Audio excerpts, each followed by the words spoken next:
வணக்கம். உங்கள் நெல்லை மாவட்டத்தில் இந்த வாசகன் ரிப்போர்ட்டர். விழிப்புணர்வு செய்திகளுக்காக திருநெல்வேலி வணிகர் தின கொடியேற்று விழா நிகழ்ச்சி அறிவிப்பு. திருநெல்வேலி வடக்கு மாவட்ட செயலாளர் திரு செல்வராஜ் அவர்கள் மே 5 41வது வணிகர் தினத்தை முன்னிட்டு கொடியேற்று விழா நடைபெற்றது. வணிகர்களின் எழுச்சி மாநாடு மே 5 AM விக்ரம் ராஜா தலைமையில் நாளை மதுரையில் நடைபெற இருக்கிறது. ஆகவே வாழ்த்துக்களையும் நன்றிகளையும் நெல்லை மாவட்டத்திலிருந்து வாசகன் ரிப்போர்ட்டர் சார்பாக நான் தெரிவித்துக் கொள்கிறேன்.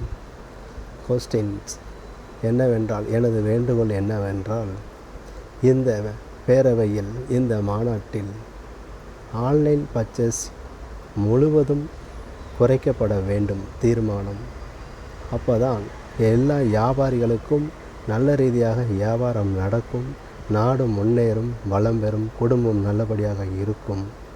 ஆகவே இதன் முதல் படிகளாக நான் வைக்கிறேன் கோரிக்கையாக. ஆன்லைன் பர்ச்சேஸ் மூலமாக பாதிக்கப்படும் வியாபாரிகள் அதிகம். இதை முதல் படிகளாக வைக்கிறேன். இதை சரி செய்யும்படி தாழ்மையுடன் கேட்டுக்கொள்கிறேன். இரண்டாவது, வெளிநாட்டு பொருட்கள் இங்கு வந்து சேல்ஸ் செய்வதற்கு தடை விதிக்க வேண்டும். தடை விதித்தால் மட்டுமே நமது நாடு நல்லபடியாக இருக்கும், நல்ல ஒரு வளம் கிடைக்கும் என்று நம்பிக்கையில் கூறிக்கொள்கிறேன். நன்றி, வணக்கம்.